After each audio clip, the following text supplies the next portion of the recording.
Hello friends, मैं हूं सुदर्शन प्रकाश और आप देख रहे हैं यूट्यूब चैनल गुरु चकाचक। दोस्तों, ये 29 जुलाई का करंट अफेयर्स है। वीडियो के बीच में आपसे एक क्वेश्चन पूछूंगा जिसका आंसर आपको कमेंट बॉक्स में देना है।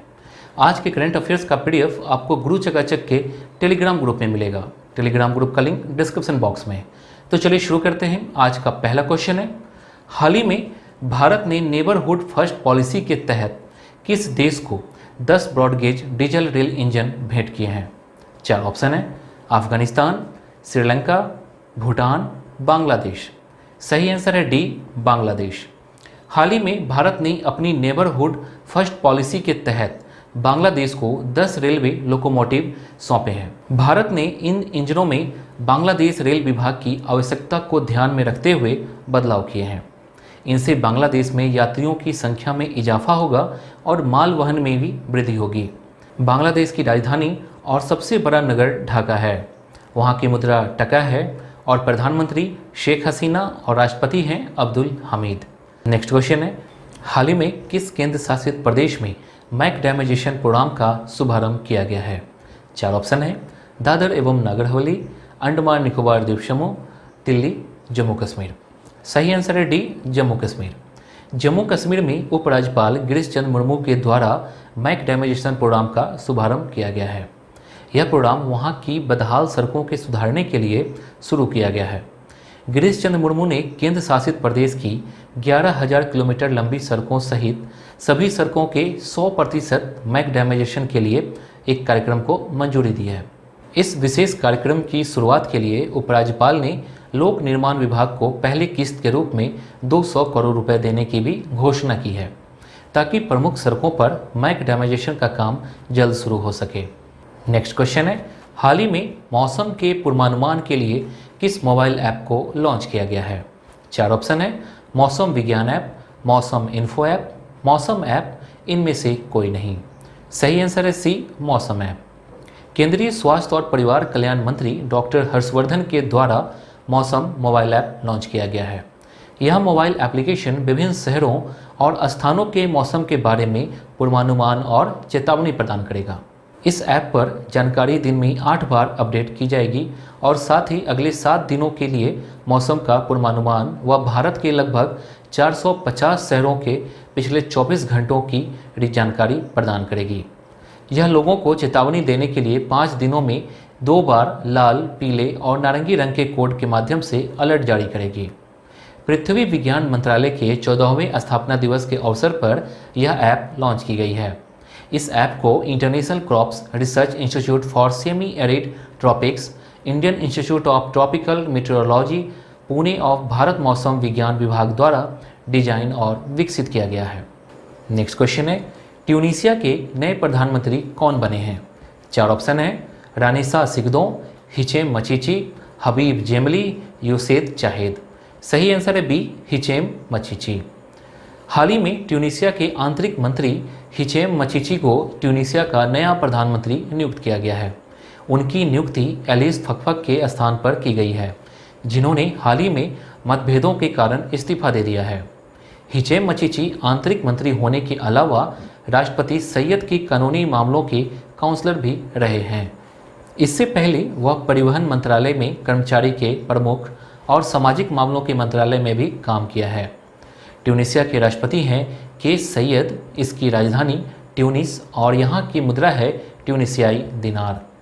नेक्स्ट क्वेश्चन है, हाल ही में किस देश ने हांगकांग के साथ अपनी प्रत्यर्पण संधि को निलंबित कर दिया है? चार ऑप्शन है, बांग्लादेश, न्यूजीलैंड, अमेरिका, भारत। सही आंसर है बी, न्यूजीलैंड। न्यूजीलैंड ने हांगकांग के साथ अपनी प्रत्यर्पण संधि को निलंबित कर दिया है। यह जानकारी हांगकांग के विदेश मंत्री विंस्टन पीटर्स के द्वारा दी गई है।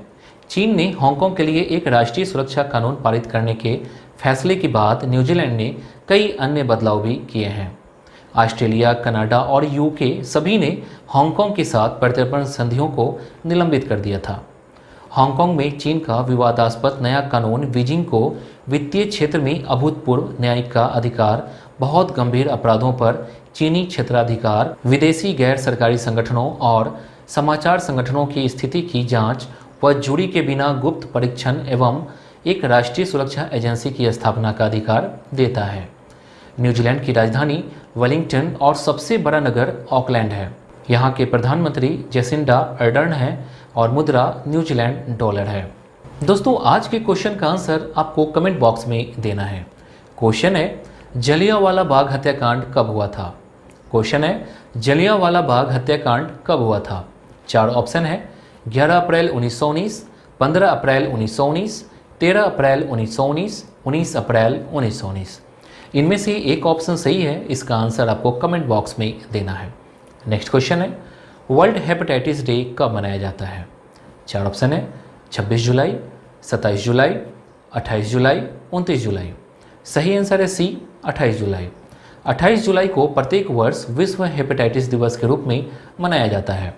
यह दिवस विश्व भर में हेपेटाइटिस के निदान, रोकथाम व उपचार के बारे में लोगों को जागरूक करने के उद्देश्य से मनाया जाता है। विश्व स्वास्थ्य संगठन द्वारा चिन्हित 8 वैश्विक स्वास्थ्य अभियानों में से एक है।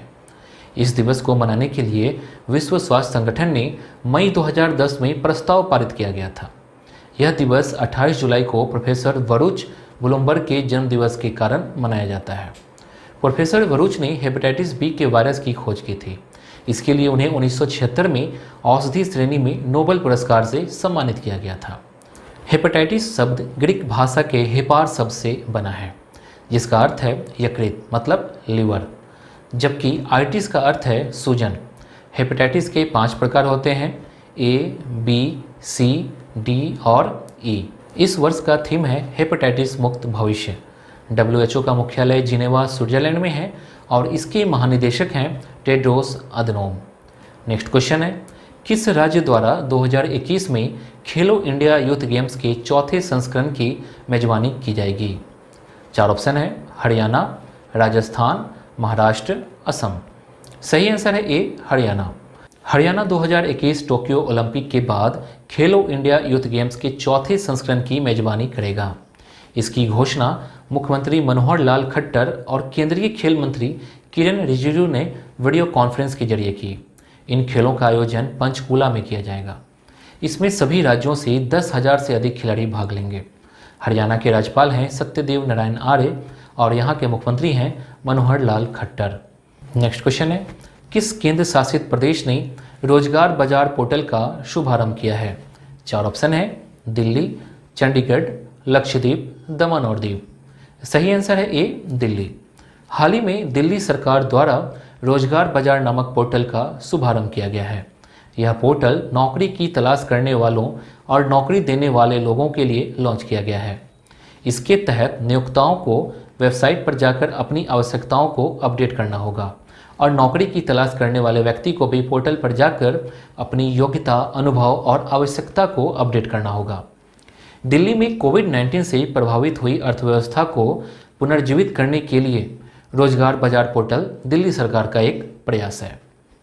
दिल्ली के मुख्यमंत्री हैं अरविंद केजरीवाल और यहाँ के उपराज्यपाल हैं अनिल बैजल।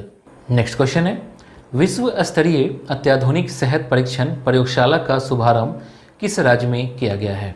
4 ऑप्शन है, केरल, मध्य प्रदेश, गुजरात, असम। सही आंसर है सी, गुजरात। गुजरात के आनंद जिले में कृषि मंत्री नरेंद्र सिंह तोमर के द्वारा राष्ट्रीय डेयरी विकास बोर्ड के परिसर में सरकार की पहली सेहत परीक्षण प्रयोगशाला का उद्घाटन किया गया। इस प्रयोगशाला का उद्घाटन वीडियो कॉन्फ्रेंस के माध्यम से किया गया है। इससे घरेलू और वैश्विक बाजारों में गुणवत्तापूर्ण उत्पाद सुनिश्चित होंगे और किसानों को भी अपने उत्पाद के लिए बेहतर मूल्य मिल सकेंगे। इस तरह की और प्रयोगशालाएं देश भर में स्थापित की जाएंगी। नरेंद्र सिंह तोमर ने कहा कि कोविड-19 की वजह से प्रभावित लोगों के लिए 20 लाख करोड़ रुपए के आर्थिक पैकेज के हिस्से के रूप में मधुमक्खी पालन व्यवसाय को बढ़ावा देने के लिए 500 करोड़ रुपए निर्धारित किए गए हैं। इसके बाद इस क्षेत्र के आधारभूत ढांचों का विकास किया जाएगा। नेक्स्ट क्वेश्चन है, भारत ने उत्तर कोरिया को कितने मिलियन अमेरिकी डॉलर की चिकित्सा सहायता प्रदान की है? 4 ऑप्शन है, $1 मिलियन, $3 मिलियन, $5 मिलियन, $6 मिलियन। सही आंसर है ए, $1 मिलियन। हाल ही में भारत ने उत्तर कोरिया के लिए लगभग $1 मिलियन अमेरिकी डॉलर मूल्य के तपेदिक विरोधी चिकित्सा सहायता प्रदान की है। भारत ने WHO के अनुरोध के बाद यह फैसला लिया है। यह चिकित्सा सहायता DPRK मतलब Democratic People's Republic of Korea में चल रहे WHO एंटी ट्यूबरकुलोसिस प्रोग्राम के तहत दी गई है।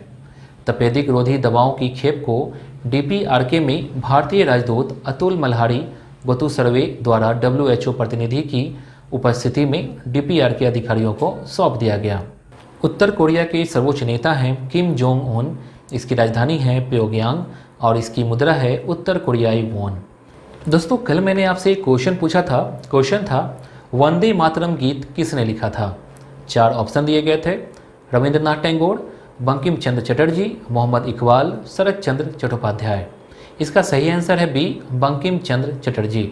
वंदे मातरम बंकिम चंद्र चटर्जी द्वारा संस्कृत बांग्ला मिश्रित भाषा में रचित इस गीत का प्रकाशन सन 1882 में उनके उपन्यास आनंद मठ में अंतर्निहित गीत के रूप में हुआ था। इस उपन्यास में यह गीत भवानंद नाम के सन्यासी द्वारा गाया गया है। इसकी धुन यदुनाथ भट्टाचार्य ने बनाई थी। इस गीत को गाने में 65 सेकंड का समय लगता है। स्वतंत्रता प्राप्ति के बाद डॉक्टर राजेंद्र प्रसाद ने संविधान सभा में 24 जनवरी 1950 को वंदे मातरम को राष्ट्रगीत के रूप में अपनाने संबंधित वक्तव्य पढ़ा और इस गीत को स्वीकार कर लिया गया।